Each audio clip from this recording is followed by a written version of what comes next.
Qism blokdan registratsiya o'tish uchun videodagi kommentariyaga kiramiz. Bu yerda men zakrepisib qo'yaman. Shu ссылкаdan registratsiyadan o'tishimiz kerak.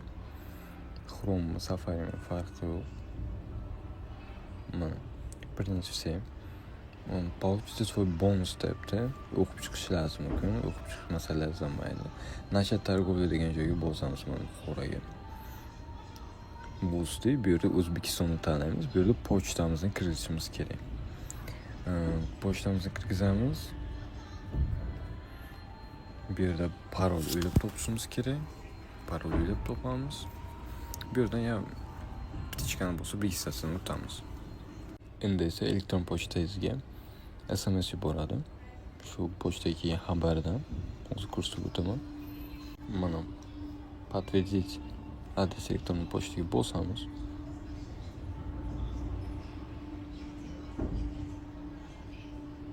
Подтвердить qildik.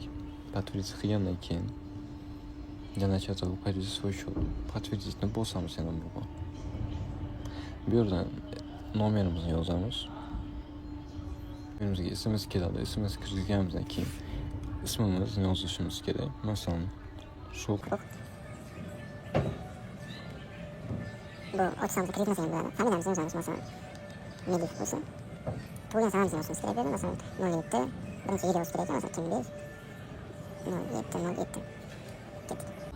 Keyin adresni yozamiz. Shahar, улица, почтовый indeks masalan 140100.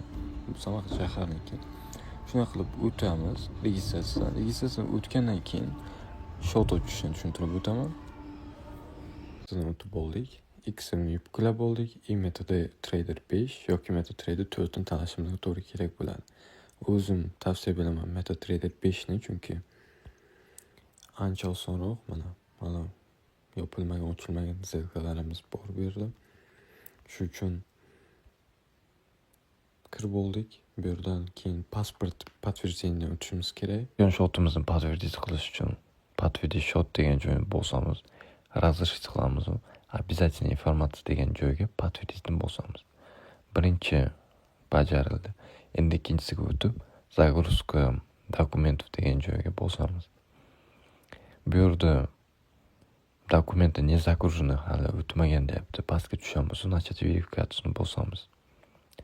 Verifikatsiyaga bosganimizdan so'ng начать проверкаga bosamiz. Pasport degan joyga bosib olib, eski pasport bo'lsa, oldini rasmga olamiz.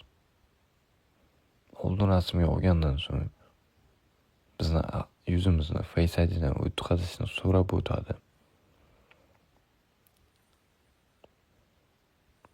Shotni qanday ulaymiz? Masalan,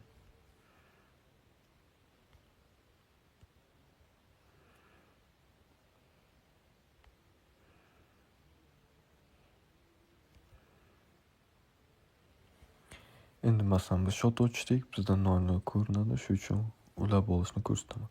My shot degan joyga bosamiz. Bu yerda pastda server degan narsani mana kopировать qilamiz. MetaTrader 5 ga kiramiz. Pastda настройки degan joy bor. Настройкиga bosamiz. Pluschani bosib, bu yerda shu kopировать qilgan narsamizni shunday qo'yamiz. Tamam. Bu yerda logins. Loginni ham xuddi shu yerdan bosib olamiz. Mana nomer shoti. Boshda yozgan parolingizni kirgizamiz. Yozib kirgizamiz, keyin bossak kiradi. Hisob to'ldirish uchun yana X'ga qaytamiz. Пополнить счет degan joy bor. Mana пополнить счет. Bu yerda Visa karta, Uzcard, Humo. O'zim tavsiya qilaman Visadan to'ldirishni, agar Humoda bo'lsa undan ham yaxshi. Visada chunki eng minimalni boshiga menimcha $5 edi. Hozir minimalni $15 bo'lgan. $15 kirgizamiz. Bu yerda подтвердить. Bu yerda karta raqamini yozasiz. Hamda qachongacha amal qiladi и CV kodini. Keyin kimga karta tegishli. Yozib bo'lgandan keyin pay qilamiz. 2 minut 1 minut ichida tashlab beradi.